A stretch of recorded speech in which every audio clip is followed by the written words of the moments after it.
Amado Padre, en el nombre de Jesús, queremos darte gracias por la vida de Ángel y lo presentamos ante ti clamando que seas tú en él el que nos hable esta mañana.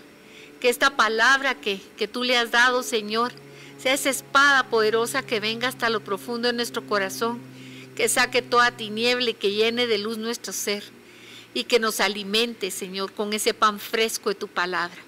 Por favor, guárdanos bajo tu cobertura y Espíritu Santo, muévete en cada uno de los corazones que vamos a escuchar este tema. En el nombre de Jesús te lo pedimos y te damos gracias, Señor. Amén. Amén y amén. Bendito sea el Señor. Trayendo un poquito de lo que platicamos el domingo pasado, solo para refrescar y para tomar nuevamente el rumbo de esas palabras maravillosas como salvación, llamado de Dios, ven, sígueme, acércate, porque son palabras que la palabra de Dios se usa con mucha frecuencia. Así es que bendito sea el Señor que nos permite hacer una continuidad de este tema tan hermoso. La semana pasada platicamos acerca del llamado de Dios y dijimos que hay 3 llamados específicos importantes para nuestra vida. El primero es el llamado a la salvación. Eso quiere decir, nos llama del poder de las tinieblas para que por medio de creer en Jesucristo, confesar, creer en nuestro corazón y confesar con nuestra boca, como dice Colosenses capítulo 1, versículo 13, hemos sido pasados del poder de las tinieblas al reino de la luz.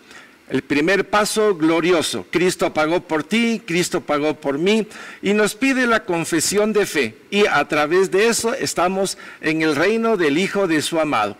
Es el primer llamado. El segundo llamado que platicamos la semana pasada es el llamado a la santidad. Sean santos como yo soy santo, dice el Señor, no solo en el Antiguo Testamento, en el Nuevo Testamento por medio de las Escrituras del hermano Pedro, el evangelista. Y resulta entonces que ya tenemos el segundo llamado. Nos invita a que seamos en santidad como Él lo es. Obviamente, esto no es producto del hombre o de sus habilidades, sino por el contrario, de reconocer que no podemos y de que sin Él esto es imposible. Esta es una verdad innegable ya en nuestras vidas. El tercer llamado, entonces, es al servicio. El Señor nos invita a servir. Entonces, salvación, pasar del poder de las tinieblas al reino de la luz. La palabra santificación implica que debemos de morir a nuestra voluntad para que la voluntad del Señor reine en nosotros y reinando de esta manera somos siervos del Dios Altísimo y cumplimos el tercer llamado. Servirlo a Él es servir también a todos los demás. Por último, hicimos una aclaración y dijimos que los dones y el llamado son irrevocables. Ustedes se recuerdan, Dios llama como un papá y sigue llamando y hasta que nuestro corazón responda o hasta que nuestro corazón quede cauterizado y ya no quiera responderle nada al Señor. La temática sigue. Cuando Dios o Cristo dice ven y sígueme, platicamos un poquito de esto. La palabra ven implica, ven, te voy a contar, te voy a informar, hay que tomar una decisión, déjame aclararte el punto, es importante que tú sepas, ese ven tiene un sentido de aproxímate a ver algo que tú antes no veías. Las respuestas en el Antiguo Testamento, podemos ver que la mayoría de los siervos respondieron, heme aquí, Señor. Y esta es la secuencia que estamos siguiendo. ¿Quiénes son estos personajes que vamos a tocar y que dan esta respuesta tan hermosa? La semana pasada tocamos el primer caso que era Moisés. Y el caso de Moisés lo podemos ver en Éxodo capítulo 3 del 1 al 5 y vamos a repetirlo para que sigamos la secuencia y nos vayamos con los otros hijos de Dios que respondieron muy similar a como lo hizo Moisés. Por favor, Carol. Éxodo 3 del 1 al 5. Apacentando Moisés las ovejas de Yetro, su suegro, sacerdote de Madián, llevó las ovejas a través del desierto y llegó hasta Horeb, monte de Dios. Y se le apareció el ángel del Señor en una llama de fuego en medio de una zarza. Y él miró y vio que la zarza ardía en fuego y la zarza no se consumía. Entonces Moisés dijo: iré yo ahora y veré esta grande visión. ¿Por qué causa la zarza no se quema? Viendo el Señor que él iba a ver, lo llamó. Lo llamó Dios de en medio de la zarza. Y dijo: Moisés, Moisés. Y él respondió: heme aquí. Y dijo: no te acerques, quita tu calzado de tus pies, porque el lugar en que tú estás, tierra santa es. Hicimos una pequeña síntesis la semana pasada y voy a hacer algo muy similar porque tengo otros personajes que considero que debemos de ver con detalle. Estamos viendo cómo la zarza viene a ser un motivo para provocar en el corazón de Moisés un cuestionamiento. ¿Qué es lo que está pasando? ¿Por qué hay llama? ¿Por qué no se apaga? La curiosidad. Dios utiliza la curiosidad para decir: ven, aquí tenemos un ven maravilloso. La llama no se apagaba, la zarza estaba ardiendo, en fin, estamos viendo un espectáculo glorioso y obviamente uno se aproxima a ver qué es. La curiosidad fue tomada por Dios y aquí viene el primer ven en el cual vemos cómo Moisés se acerca. Posteriormente vemos otro más, un poquito diferente porque ya es audible, porque entonces viendo Dios que Moisés se acercaba, entonces el Señor le dijo: ven. Ven, y dijo su nombre. Esto es importante. Cuando Dios dice ven y especifica el nombre, Moisés, ven. Es un llamado específico, ahí ya no hay para dónde, es como que te pusieron un corredor automático y tienes que responder a ese ven maravilloso que Dios le está haciendo, en este caso a Moisés. Y es Moisés quien ante la situación de una zarza gloriosa, ardiente, y hay un llamado en medio de la zarza, obviamente aquí la situación ya es bien clara. Hay un ángel, es el ángel del Señor, es visible, lo está viendo Moisés y le dice ven. La única respuesta que le quedaba a Moisés era heme aquí. Una respuesta típica que se ve en muchos hombres de Dios en el Antiguo Testamento. Este heme aquí es, ya no tengo para dónde, yo mismo me acerqué, aquí estoy. Heme aquí es, ¿en qué quieres o qué quieres que haga?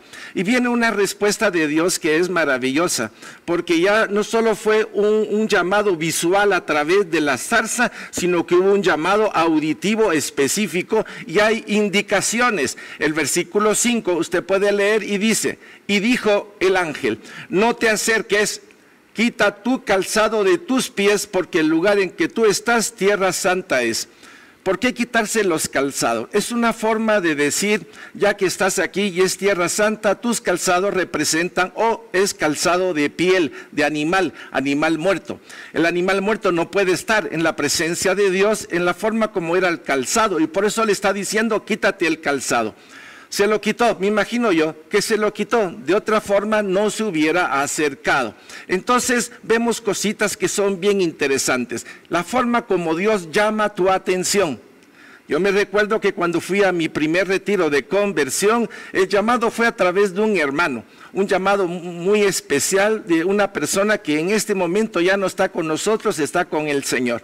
Pero me hizo un llamado muy bonito, un llamado que yo no podía decir no. Cuando regresé del retiro entendí la forma como Dios llama, la forma como Dios trabaja, la forma como Dios utiliza a todo cuanto hay. De hecho, ustedes se recuerdan de la mula de Balaam, ¿verdad? Que resulta pues que ella sí podía ver el ángel y Balaam no veía nada. Tiene muchas formas Dios para llegar a tu vida. De lo que yo estoy seguro es que Él llega a tu vida, llega a la vida de todos y de alguna manera hace este llamado.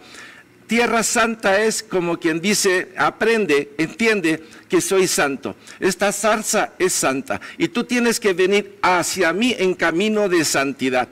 Una forma indirecta de hacer ver, así como se lo dijo Moisés, y posteriormente en el camino de todo el desierto, el Señor le revela el elemento de santidad en una forma gloriosa. Bueno, ya tenemos el primer caso. Ahora vamos a pasar a otro caso en donde es curioso lo que vamos a platicar, pero es una fuerza poderosa. Primero fue una atracción por curiosidad.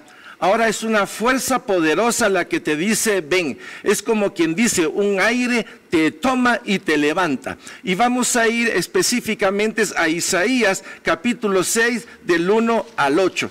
Y la palabra de Dios dice así entonces. Isaías 6 del 1 al 6. En el año que murió el rey Usías, vi yo al Señor sentado sobre un trono alto y sublime, y sus faldas llenaban el templo. Por encima de él había serafines, cada uno tenía 6 alas, con 2 cubrían sus rostros, y con 2 cubrían sus pies, y con 2 volaban. Y el uno al otro daban voces diciendo, Santo, Santo, Santo, Señor de los ejércitos, toda la tierra está llena de su gloria. Y los quiciales de las puertas se estremecieron con la voz del que clamaba, y la casa se llenó de humo. Entonces dije, ¡ay de mí, que soy muerto! Porque siendo hombre inmundo de labios y habitando en medio de pueblo que tiene labios inmundos, han visto mis ojos al Rey, Señor de los ejércitos. Es curioso, pero esto se repite en muchos episodios. El rey Usías no fue un rey que dijéramos que fuera muy topado. Si ustedes se recuerdan del tiempo de los jueces, aunque vamos a platicar de Gedeón más adelante, acuérdense de la forma como el pueblo caminó. Iba caminando bien, y veía a los dioses de Baal o de Astaret o Acera, y a través de las mujeres y de los jóvenes eran seducidos y comenzaban a adorar o a tener idolatría. Les venía persecución encima, les caía un pueblo, los subyugabas y después venía o clamaban a Dios y el Señor les enviaba un libertador. Aquí estamos en algo muy similar. El pueblo no había sido muy acorde a los principios de Dios. Es entonces que Dios llama a este profeta. Ahora, la forma como lo llama no es una palabrita de una zarza. Esa fue la forma como Dios intervino con Moisés. En este caso, Isaías fue levantado, no tuvo tiempo, como les dije, fue tomado por el aire, fue tomado por el Espíritu, fue tomado por Dios, fue quitado de la tierra, fue llevado a la presencia de Dios. Pablo diría, yo no sé si fue el primero, segundo o tercer cielo, pero por las características para mí fue llevado al tercer cielo. Isaías fue llevado a la presencia del trono en donde se vio muchas cosas. Esa es una forma de decir, ven con un poder de una autoridad que es la autoridad de Dios. Al tercer cielo. En pocas palabras, Isaías estaba viendo a Dios cara a cara, con Dios que es santo. Aquí lo dice, 3 veces santo. Santo, santo, santo, Señor de los ejércitos, toda la tierra está llena de su gloria. Y dice, y los quiciales de las puertas se estremecieron con la voz que clamaba, y la casa se llenó de humo. Y uno dice, ¿cómo es posible que en el tercer cielo pues haya humo? Uno diría, ¿qué dimensión es la que estamos viendo en este momento? Vamos a ir despacito, pero es importante ver cómo Isaías fue jalado, levantado, arrebatado, dirían algunos.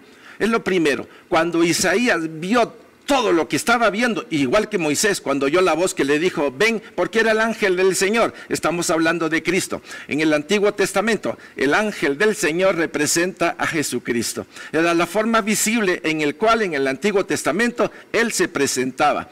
Aquí estamos viendo una dimensión del Padre. Estamos viendo una dimensión en la cual Isaías fue levantado, y viendo Isaías todo ese cuadro maravilloso, y que los serafines cantaban santo, santo, santo y daban expresiones tan gloriosas, entonces él se sintió cuestionado. Aquí no es un cuestionamiento de reflexión, es un cuestionamiento por la santidad de Dios. Era tanta la luz, era tanta la intensidad, la gloria, que uno se ve a sí mismo. Es como ver tanta luz para ver lo que hay de las tinieblas que puedan haber en uno. Y aquí es donde el profeta Isaías hace una confesión inmediata. Se vio cuestionado por la presencia gloriosa de Dios. Moisés fue atraído por las zarzas. Isaías fue levantado en un tiempo en el cual había caducado el rey Usías o la forma como él trabajaba. Quiere decir un nuevo periodo. Tú que me estás viendo aquí a través de esta prédica, también es un llamado para ti. porque estás viendo que a través de todo esto Dios sigue llamando a todos nosotros a ese camino de santidad. Al profeta Isaías no le quedó más cosas que viendo la gloria y sintiendo la luz se vio a sí mismo como que impuro, se vio sucio, se vio feo, no grato, y dijo: ay de mí que soy muerto. Prácticamente en poquitas palabras confesó su iniquidad y al mismo tiempo confesó la iniquidad del pueblo donde él vivía. Esto les da una idea del llamado de Dios. Te estoy llamando para que sepas cómo está tu vida, cómo está el pueblo donde tú habitas. Porque si tú vienes aquí y te traigo y te hago ver quién soy, tú serás el primer bendecido. Y tú mismo vas a llevar a ese pueblo la necesidad de que volteen sus ojos a Dios, al Dios vivo, al Dios que hizo el cielo y la tierra. Entonces, Isaías hace su propia confesión: ay de mí que soy muerto, porque siendo hombre inmundos de labio y habitando en medio de pueblo que tiene labios inmundos, he visto a Dios, han visto mis ojos al Rey, Señor de los ejércitos.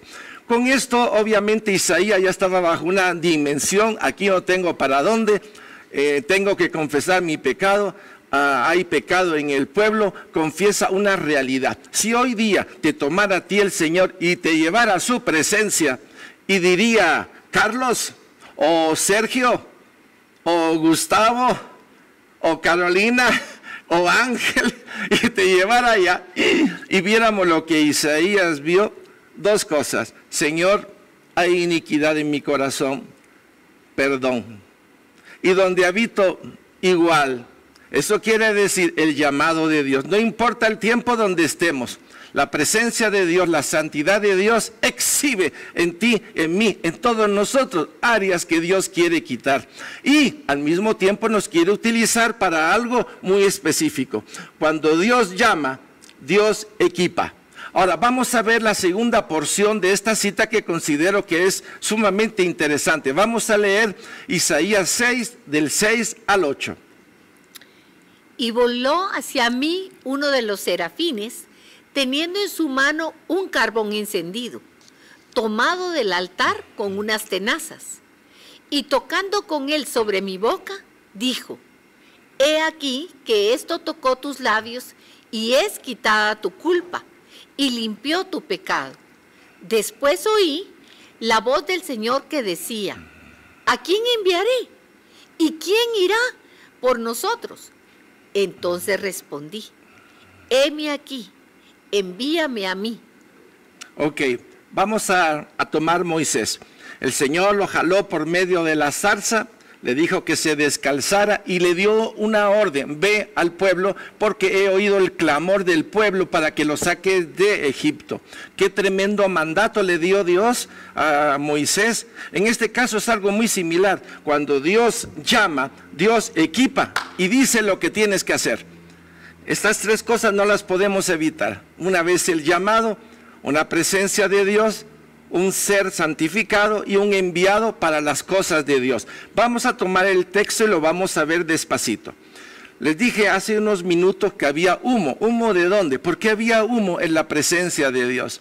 Y obviamente si había humo es porque en ese momento Dios estaba permitiendo que el altar de bronce, óigalo bien, es el altar de bronce del cual se está hablando en este momento. Quiere decir, allá arriba, ¿hay altar de bronce? Sí. Porque en ese altar de bronce es donde Jesucristo nos ha justificado. En ese altar es donde Jesús murió. En ese altar es donde Dios derramó su sangre. Y esa sangre fue llevada al propiciatorio. Uno dirá, pero Ángel, te estás adelantando muchísimo en relación a esto. No, mis hermanos. El tabernáculo que Dios le mandó a construir a Moisés, Moisés fue levantado para que lo viera cómo era allá arriba en el tercer cielo, que viera cómo era el altar, cómo era todo, y ahí estaba el altar de bronce. Esto explica el humo que había allá. Entonces dice que el serafín tomó carbón, pero fíjese la forma como este ángel o este serafín tomó y dice, teniendo en su mano carbón encendido, quiere decir carbón activo, rojo, encendido, así como es el amor de Dios, como la grana, rojo, encendido. Y dice, tomando del altar. ¿Qué altar? ¿En dónde había eso? Porque en el altar que está adelante, que es el altar de oración, ahí lo que hay es incienso. Por lo tanto, el único lugar donde hay carbón es en el altar de bronce. Pero oiga, el serafín no tomó con ninguna de sus alas el carbón, sino que tomó las tenazas, como Dios tiene un orden. Puso el altar de bronce con los 4 cuernos, ahí se sacrifica y se ponen las piezas para el holocausto o para cualquiera de los 6 sacrificios que están representados en el libro de Levítico. Entonces el serafín tomó las tenazas porque no era digno en sí mismo, porque él no estaba llamado a la redención. Nosotros sí, porque caímos. Entonces tomó las tenazas, oiga, tocando con él sobre mi boca. En pocas palabras, llegó el serafín, agarró las tenazas, que es un instrumento del altar de bronce, tomó el carbón encendido, como quien dice un carbón de gloria, un carbón que representa la sangre de Jesucristo, que es el único que puede librarnos de y pasarnos al poder del reino de la luz. Y tocó los labios. ¿De quién tocó los labios? ¿A ti te ha tocado el carbón encendido? Sí. ¿Y a ti te ha tocado el carbón encendido de Cristo cuando confesaste con tu corazón y especialmente con tu boca? En tu corazón creíste, pero con tu boca confesaste que Jesucristo es el Señor. Ese mismo carbón nos tocó a nosotros. Y dice, es quitada tu culpa y eres limpio de pecado. Traiga a colación lo que el Señor ha hecho en tu vida. Traiga a colación cada vez que hemos hecho algo que no está bien y pedimos perdón. Ese perdón que viene de Dios es como un carbón encendido que toca nuestro espíritu, nuestra alma y nuestro cuerpo y nos quita de culpa, nos quita de condenación y nos da un nuevo aliento para seguir. Miren el llamado que tenía este hombre. Y tenía que ser limpiado, porque si Isaías no era limpiado, así como fue limpiado Moisés al decirle, quítate las sandalias, detallitos mis hermanos. El ven no viene solo, el ven trae otra serie de pequeñas cositas que estoy seguro que si examinas tu vida, tú lo vas a ver perfectamente. Y luego dice, es quitada tu culpa y limpio tu pecado. Nuevamente oyó la voz. Vea usted qué cosa más curiosa. La forma como Dios a veces se hace como el que no sabe, porque es la forma de hacer que nuestro corazón responda a Él. Y dice, ¿a quién enviaré? A ese pueblo que tú acabas de confesar que tiene iniquidad en su cuerpo. ¿A quién voy a enviar yo a este pueblo que saqué de Egipto? ¿A quién voy a enviar yo a este pueblo que caminó 40 años en el desierto? ¿A quién voy a enviar yo por este pueblo que tiene esa costumbre de pecar, rebeldía, meterse con otros dioses? ¿A quién voy a enviar? Obviamente no va a enviar a un serafín. El único que estaba ahí y que podía responder era Isaías. Qué cosas, ¿verdad? Sabía Dios que le estaba atendiendo por todos lados y que Isaías solo tenía una opción. Sí, el Señor lo sabía. Y máxime si el carbón había tocado sus labios porque la iniquidad había sido quitada y estaba limpio. Entonces el profeta responde, heme aquí, envíame a mí, porque si tú me has limpiado, tú me das todo lo necesario para ir a hablarle a ese pueblo y hacer lo mismo que tú has hecho conmigo, limpiar este pueblo, que regrese a ti. El ven de Dios, el aproxímate, ya sea a través de una zarza o en este caso el arrebatamiento o el levantamiento de Isaías, lo que está haciéndonos ver lo importante que eres tú, que somos nosotros para Él. Amén. Nos amó con amor eterno, tatuados en sus manos, no en una, en las dos. Nos tiene presente todo el tiempo, porque no está bien lo que voy a decir, pero es una forma de decir, eres importante para mí, diría Dios. Porque si he dado lo mejor del cielo, imagínate la escuela que traemos del Antiguo Testamento y que por medio de Jesucristo la podemos ver clara. Ha dado a su Hijo para que nadie muera y todos sean salvos. El lenguaje de Dios escrito un poquito aquí, otro poquito aquí y otro poquito allá. Pero vamos a ir a otro personaje. Vamos a ir a un personaje ahorita en donde uno diría, Ángel, ¿de qué me estás hablando? Pues les quiero contar un poquito. Yo no sé si usted sabe, pero los ángeles se sientan. ¿Cómo así? Sí, hay ángeles que se sientan. Pero si son seres espirituales, ¿cómo es eso de que se pueden sentar? Vamos a ver un caso muy especial, es el caso del llamado de Gedeón, en una forma que uno diría parece de película, pero Dios se adapta a la cultura. El Señor se adapta a una serie de situaciones que uno diría, de veras, Señor, qué importantes somos para ti. Amén. Para esto nos vamos a ir al libro de Jueces capítulo 6, del 11 al 14. Jueces 6, del 11 al 14. ¿Ya lo tiene mi hermano? Gloria a Dios. Dice así Jueces: y vino el ángel del Señor y se sentó debajo de la encina que está en Ofra, la cual era de Joás Abieserita. Y su hijo Gedeón estaba sacudiendo el trigo en el lagar para esconderlo de los madianitas. Y el ángel del Señor se le apareció y le dijo: el Señor está contigo, varón esforzado y valiente. Y Gedeón le respondió: ay, Señor mío, si el Señor está con nosotros, ¿por qué nos ha sobrevenido todo esto? ¿Y dónde están todas sus maravillas que nuestros padres nos han contado diciendo: ¿no nos sacó el Señor de Egipto? Y ahora el Señor nos ha desamparado y nos ha entregado en manos de los madianitas. Y mirándole el Señor le dijo: ve con esta tu fuerza y salvarás a Israel de las manos de los madianitas. ¿No te envío yo? Es curioso la forma como Gedeón hace todo esto, pero tengo que volver a regresar. El tiempo de los jueces es un tiempo que refleja lo que es el caminar del hombre. Comienza bien el pueblo de Dios, de repente se olvidó de Dios, comenzaron a ver a Baales, a Astaret, a Acera, dioses paganos de esa época, y entonces los hijos con las hijas con los hijos y viceversa, comenzaron a separarse y a ofrecer holocaustos a los Baales, a Acera y a Astoret.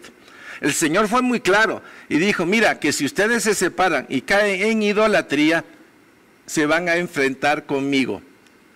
Y la forma de enfrentarse con Dios es que permitía que otros pueblos vinieran y los conquistaran. Por lo tanto, aquí estamos hablando de Gedeón porque el pueblo había caído en pecado, había caído en adulterio. Y van a ver algunos dioses que están aquí representados. Y el Señor, cuando llama a Gedeón, lo está llamando desde el lugar donde el pueblo está bajo presión, bajo el poder de los madianitas. Quiere decir, Gedeón no tenía por qué responder así, porque no entendía muy bien el proceso, pero nosotros lo podemos ver bien. Entonces vamos a tocar ciertos aspectos ya con este preámbulo que les acaba de hacer. Gedeón y el pueblo de Israel estaba prisionero o bajo esclavitud de los madianitas. Ya tenían un buen tiempo de estar así. Los madianitas llegaban y les quitaban el alimento cada cierto tiempo. Y en este caso Gedeón está viendo de la forma como oculta los alimentos para que los madianitas no se lo quiten. Y es aquí donde tenemos esta pequeña figura que la vamos a detallar mejor. Y se sentó debajo de la encina. ¿Quién se sentó debajo de la encina? El ángel del Señor. ¿Y un ángel de Dios se cansa? Pues no, pienso yo que... ¿Y entonces qué crees tú que pasó? Pues era tal vez la paciencia del ángel del Señor que estaba ahí esperando a ver en qué momento le hablaba a Gedeón. Este es el caso de Jesucristo. Estamos hablando del ángel del Señor. Cuando hablamos del ángel del Señor, tan específicamente estamos hablando de Jesucristo. Y Jesucristo no es la única vez que se sienta pacientemente, esperando que venga. Y resulta que aquí se sentó debajo de la encina, se sentó en forma invisible. Y ya en esta condición vio que entonces Gedeón estaba sacudiendo su trigo para que no fuera descubierto por los madianitas. Y aquí vienen las cosas interesantes. Gedeón estaba trabajando, haciendo sus deberes. El ángel del Señor, que es Jesucristo, ya estaba sentado ahí y viendo lo que hacía Gedeón. E inmediatamente se hizo visible a los ojos de Gedeón. Qué cosa, ¿verdad? Y el ángel del Señor se le apareció, como quien dice, antes estaba viendo qué hacía Gedeón, y ahora ya se apareció, así como lo hizo en la zarza ardiendo con Moisés. Es el Señor quien hace los llamados, y tiene sus formas de atraernos a cada uno de nosotros, y esto es maravilloso. Entonces, el ángel se hace visible, y la forma de hacerse visible es, ven. Cuando Dios se hace visible en la zarza o en cualquier otra manifestación, es una forma de hacer un ven. Y le dijo, el Señor está contigo, varón esforzado y valiente. Yo sé que cuando el Señor nos llama, como dije la semana pasada, uno no llena el tacuche que Dios quiere para uno, sino que poquito a poquito el Señor nos va ayudando a rellenar ese tacuche espiritual. Pero en este caso, el Señor le está diciendo, varón esforzado y valiente. Y estamos viendo pues que Gedeón no era muy así, y de repente se preguntó en su corazón, ¿a quién le estará hablando el ángel? ¿Será a mí? ¿Habrá alguien detrás? En fin, la cuestión es que son esos momentitos especiales en donde uno tiene el derecho a cuestionar situaciones. Pero en este caso, Gedeón respondió inmediatamente. La respuesta de Gedeón es única, diría yo, en la palabra de Dios. Porque Gedeón de una vez, tú eres Dios, tú eres el ángel del Señor. Si todo eso fuera cierto, así dice, Señor mío, si el Señor está con nosotros, cuestionó la presencia del mismo ángel que estaba ahí.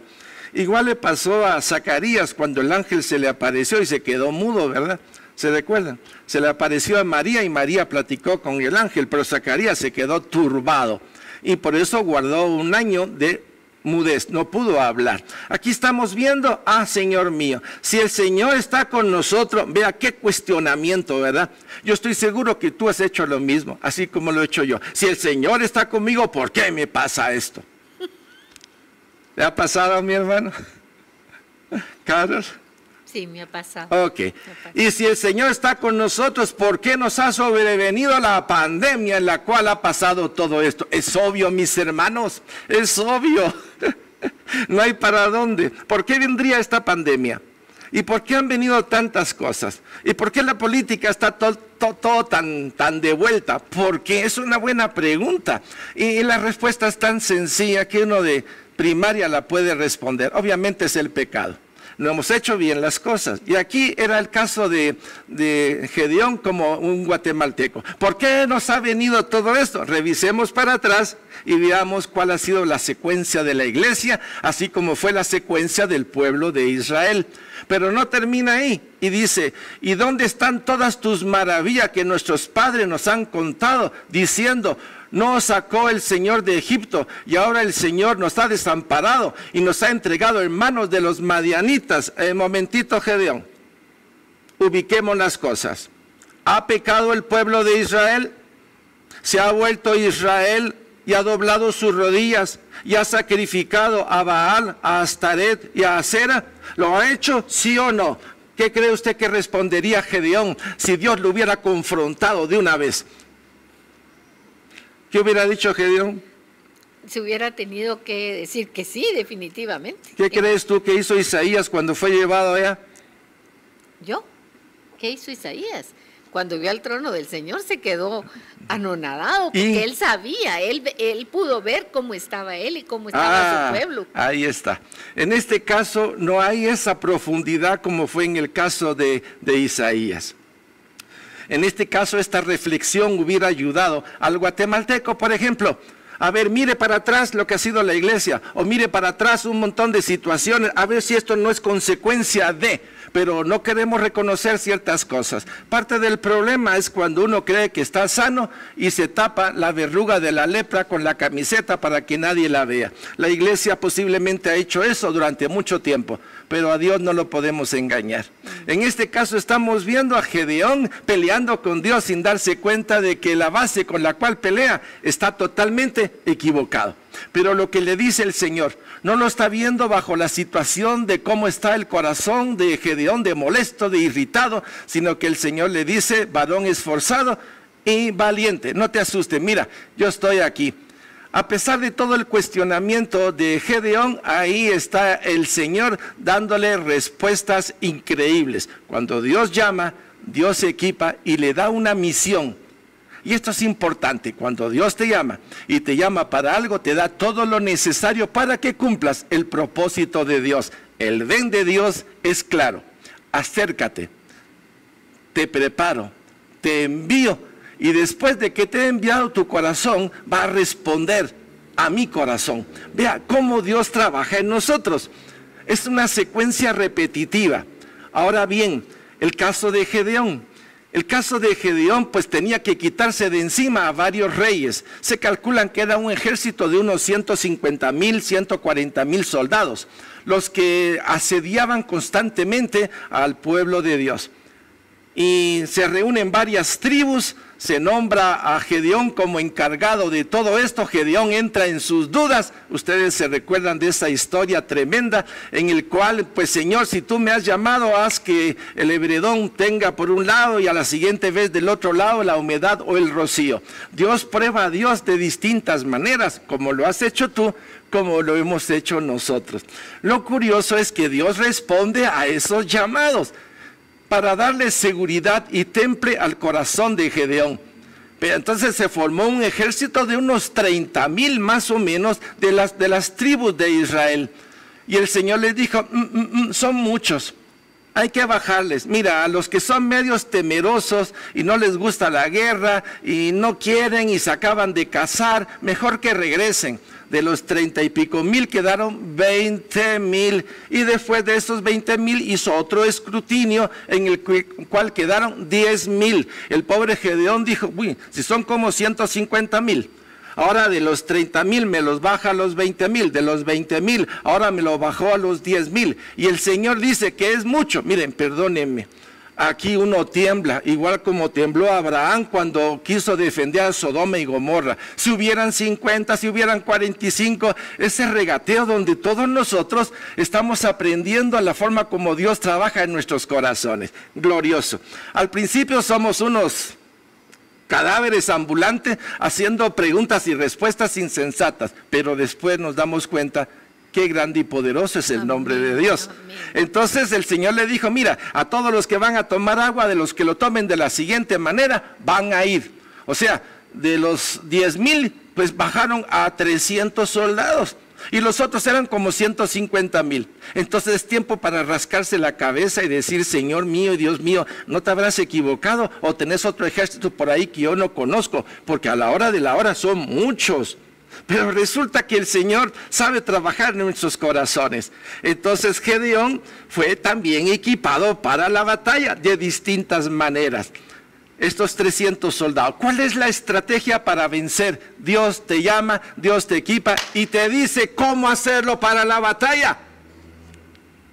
Entonces 300 soldados, 100 aquí, 100 aquí, 100 aquí, van a tener su espada, un cántaro con fuego y van a tener trompetas, 100 por aquí, 100 por allá y 100 por el otro lado y tendrás la victoria, yo estaré contigo, llenarás la expectativa que tengo de ti, tú la llenarás con mi gracia y con mi espíritu. Qué cosas, ¿verdad? Dios llama, Dios equipa, Dios prepara, Dios envía y te da todo lo necesario para esto. El ven y el llamado de Dios no es al vacío, el verdadero llamado es a la salvación, a la santificación y al servicio. ¿Se recuerdan ustedes? Por eso no podemos perder la continuidad de lo que estamos dando. Entonces hay una respuesta de Gedeón y el Señor le dice, bueno, tienes que destruir a ese Baal y a esa Acera que está en tu comunidad. ¿Qué cree usted que hizo Gedeón? Doña Carol, ¿qué hizo Gedeón? Destruyó. ¿La imagen de quién? De quien de Baal tenía que destruir. Y de Acera. Destruyó. No es Dios.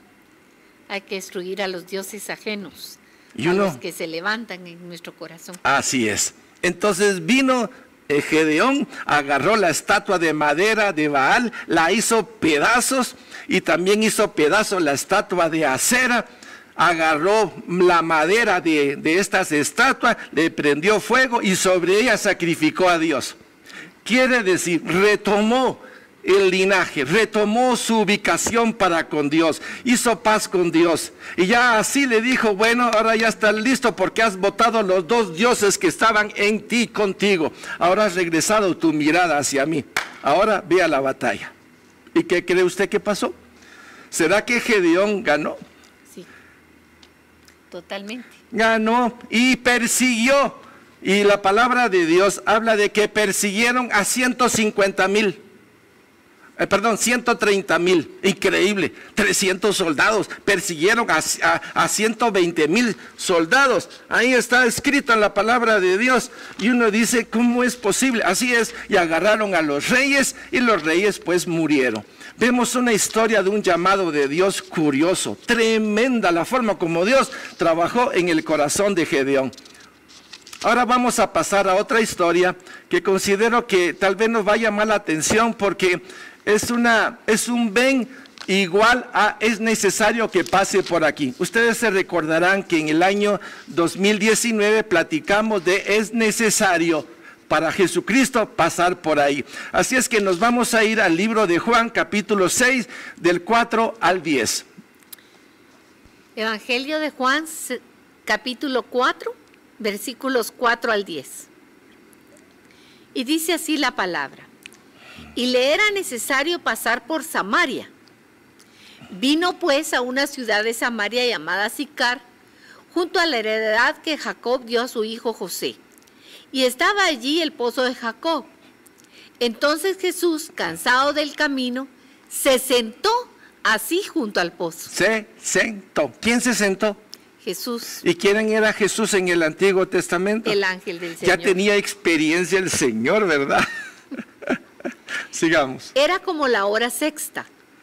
Vino una mujer de Samaria a sacar agua, y Jesús le dijo, dame de beber. Pues sus discípulos habían ido a la ciudad a comprar de comer.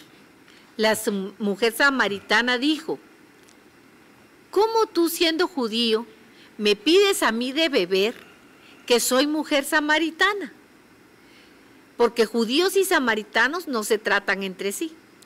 Respondiendo Jesús le dijo, si conocieras el don de Dios y quién es el que te dice, dame de beber, tú le pedirías y él te daría agua viva.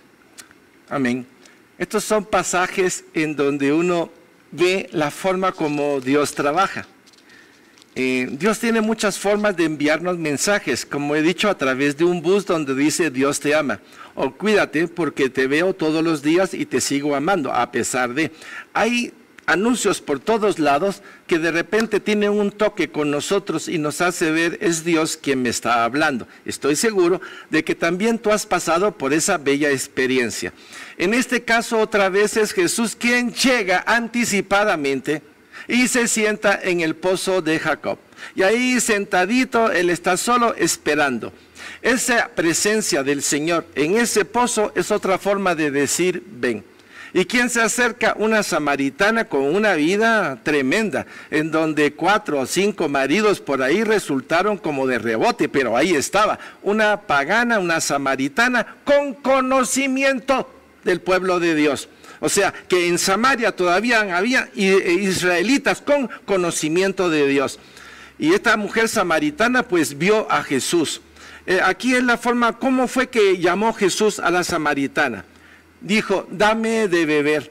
Ese dame de beber es, toma agua, acércate y dame de beber. Es un llamado indirecto. Es la forma silenciosa con la cual no hace ver mal a nadie, sino por el contrario, un ven glorioso, un ven aproxímate, un ven y ayúdame. Él no tiene necesidad de agua.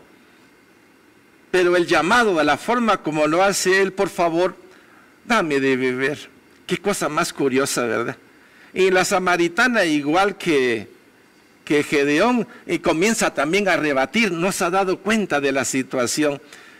¿Cómo tú siendo judío, cómo tú siendo del otro lado, acaso no te acordás que Samaria fue invadida, que Samaria fue hecha a pedazos? ¿Acaso no te has dado cuenta que los que estamos aquí no queremos nada con los judíos? El mismo es un pleito callejero el que uno levanta contra Dios hasta que uno se da cuenta de lo que Dios quiere.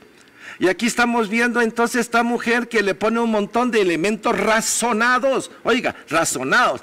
Acuérdate, judío, que aquí fue invadido por Sennacherib y aquí nos hicieron pedazos y sacaron a nuestra gente y la llevaron a un montón de lugares y trajeron a mucha gente de ahí pagana y la metieron en esta región. Por eso este pueblo es un pueblo mixto, desde donde un judío quiere con nosotros. Sin embargo, el Señor no le prestó mucha atención a esa cosa como lo hizo igual con Gedeón. Ay, Gedeón, no me voy a dedicar a ver eso, solo sé que eres un soldado fuerte y valiente. Y con esta tu fuerza que te voy a dar, tú vas a ir adelante. Igual le pasó a la samaritana. El Señor aprovecha cada encuentro para un llamado. Y en el llamado te equipa.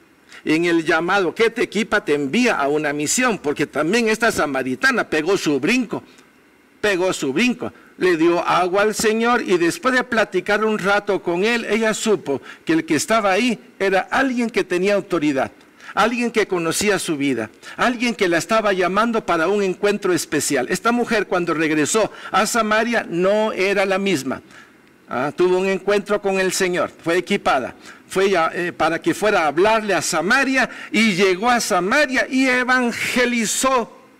Y los de Samaria se acercaron a Jesús y estuvieron con Jesús varios días y llegaron a decir, los de Samaria ahora sabemos por nosotros mismos que tú eres, no solo por lo que la samaritana ha dicho. Si conocieras el don de Dios y quién es el que te pide el agua, cosas maravillosas. Yo estoy seguro de que en tu vida el Señor ha hecho cosas similares. De cuántas maneras te ha llamado, te ha equipado, te ha enviado y a veces nos ha caído palos encima.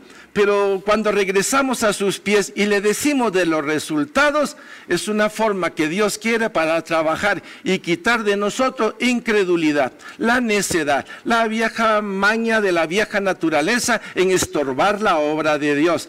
Vean ustedes qué curioso, pero no me quiero quedar aquí. Tengo un último personaje interesante, es chiquitito. Cuando el ven te quita la duda. ¿Cómo así? Ajá. ¿Y será que otra vez está el Señor sentado esperándote? No. Ahora no está sentado el Señor. Ahora está resucitado. Ha vencido la muerte. Ha exhibido a todos los espíritus impuros. Y nos ha dicho que Él es el Rey de la Gloria y que está sentado a la diestra de Dios Padre. Es parte de la historia.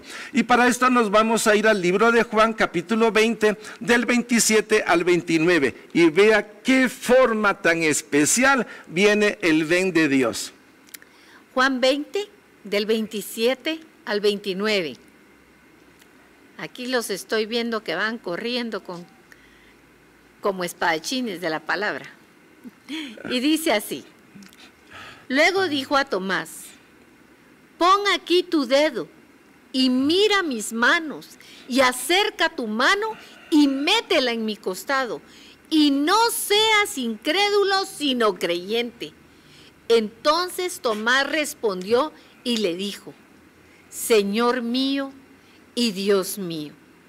Jesús le dijo, porque me has visto, Tomás, creíste. Bienaventurados los que no vieron y creyeron. Nosotros somos bienaventurados por principio, porque no vimos, no estuvimos allá, pero por gracia de Dios hemos creído. Amén. Entonces tenemos una gracia de Dios que nos ha permitido creer. No necesitábamos ese ven como lo tuvo Tomás, pero analicemos el ven, la forma como Dios le hizo o le habló al apóstol Tomás. Primero tenemos que ver que Tomás estuvo con el Señor, fue llamado por el Señor. 3 años con Jesucristo. 3 años viendo milagros, el mensaje, compartiendo los lugares, lo vio físicamente. Y llegó un momento en que él dudó, ¿resucitó o no resucitó? Entonces ese ven de Dios es para convencerte de que Jesús sí resucitó. Qué cosas, ¿verdad? A veces necesitamos tener por ahí otra serie de mensajitos como para hacerte ver, sí, Sí, soy yo, diría el Señor. En este caso, le dice directamente a Tomás, pon aquí tu dedo. Bueno, si yo estoy aquí y Tomás está allá, ¿qué le está diciendo? Ven y mete tu dedo aquí en la mano. Y mira mi mano, dice. Y luego le dice, mete tu dedo también, en mi costado, otro segundo ven. Obviamente lo vio. Y si vio a Jesús, vio la perforación de las manos y vio la lancetada que tenía en el costado izquierdo. Obviamente hay personas que necesitan ver más que otros. Eso le pasó a Gedeón. Si vemos la historia para atrás, acuérdese de Moisés. Yo no quiero ir, Señor, es que soy tartajo. Si tú supieras que soy lento para las cosas. Y el Señor ya se estaba calentando, como quien dice, bueno, háblale a tu hermano Aarón, que tiene buena lengua, como diría, y parlanchín, él va a ser la voz como que si tú fueras mi voz. Y de esa manera, así comenzamos todos, con esa tibieza, con esa cobardía, con esa sensación de yo no puedo. Es parte de un proceso del amor de Dios para sacarnos del poder de las tinieblas e poco a poco impregnando en nosotros un tipo de luz que nos saca de las tinieblas de nuestro corazón. Tomás necesitaba ver, y aunque no metió su dedo ni en la mano de Dios ni en el costado de Dios, necesitaba ver. Es posible, porque esto es parte de un proceso espiritual, que tal vez tú hoy necesites ver un poquito más, porque la situación es abrumadora. Ya están hablando de una segunda, de una tercera ola, están hablando de vacunas con un montón de resultados. ¿Por dónde vamos? Obviamente, mejor pongamos nuestros ojos en el Señor. Porque este rumor de ola que se está viniendo por todos lados, tenemos que verlo conforme a la palabra de Dios. Dios tiene sus formas para vencer al enemigo. De hecho, es el vencedor. De hecho, los exhibió en la cruz. Y va a llegar su tiempo en que todos ellos van a ser lanzados al lago de fuego. Pero nosotros estamos en este tiempo. Me pregunto, ¿necesitas tú que meter tu dedo en la mano perforada del Señor? ¿Necesitas tú que ver o tocar dónde fue el lancetazo de esto? Porque son los momentos en los cuales poner nuestros ojos en Jesús es traer a colación toda la experiencia que Dios ha amalgamado en nuestro corazón, que nos da la certeza de las cosas de Dios. Hay muchas cosas que diríamos que Dios quiere con nosotros. Hay otra que es en Oseas capítulo 11 del 1 al 4. Estamos viendo, no la vamos a leer por el tiempo porque ya se acortó, pero es la forma como Dios, con lazos de amor y con lazos de ternura. Cuando dice lazos, quiere decir, un enamorado agarra su pita, agarra a su enamorada y la jala, ¿o no? ¿Sí? Y Dios tiene sus formas graciosas que nosotros podemos ver que se han aplicado a nuestras vidas. Pues así Dios también, con lazos de amor y de ternura, nos ha ido trayendo. Es una forma más de decir, ven, te atraigo, ya sea con el poder de su presencia, o a través de las llamas, o a través de una sentada, como fue con Gedeón, o como fue con la samaritana. En el caso de Tomás, mete tu dedo. Y en el caso del libro de Oseas es con cuerdas de amor.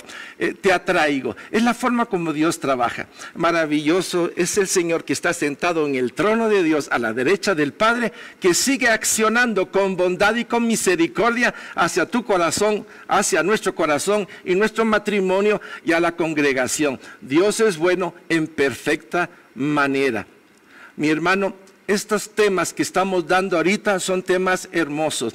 Faltan 3 o 4 temas más en relación a la misma línea, en donde vamos a aprender quién es el que te llama o quién te llamó, qué características tiene el que te llamó. Y cuando te das cuenta de que no es una voz humana, sino que es la voz de Dios, tu vida va a cambiar nuevamente. Porque eso es lo que hace el Señor, nos transforma de luz en luz, de momento a momento, y eso es glorioso para todos nosotros. Amén. Así es que, mis hermanos, qué privilegio el que hemos tenido en estos días de tocar esta serie de pequeños temas de salvación. Ven, sígueme, porque va a cambiar nuestras vidas. Vamos a orar un momentito y le vamos a pedir a Dios algo especial. Padre, en el nombre de Jesús, primero quiero darte gracias por el privilegio de que tu palabra ha salido el día de hoy como la cátedra principal de nuestras vidas. Darte gracias porque sabemos que tus ojos están sobre nosotros. Te damos gracias por la forma creativa con la cual te acercas a cada uno para sacarnos de nuestra ignorancia y llevarnos a una luz perfecta. Hoy queremos pedirte perdón por nuestra indiferencia, apatía, desgano, por haber permitido, como le pasó a Gedeón, que tenía sus ojos puestos en el Baal que se está levantando el día de hoy, o la Acera o la Astoret que se está levantando por otro lado, y en el cual nosotros hemos dicho, no doblaremos nuestras rodillas ante esta imagen perversa. Señor, gracias porque lo podemos ver. Gracias. Clamo hoy que así como te hemos pedido perdón, que pongas nuestros ojos en tu presencia, así como Gedeón te vio y quemó en su corazón, y luego físicamente a los Baales, a la Astoret, a esa diosa del cielo, a Acera, y a cuánta cosa nos quiere impedir que te podamos ver y servir. Límpianos, Señor, con tu preciosa sangre.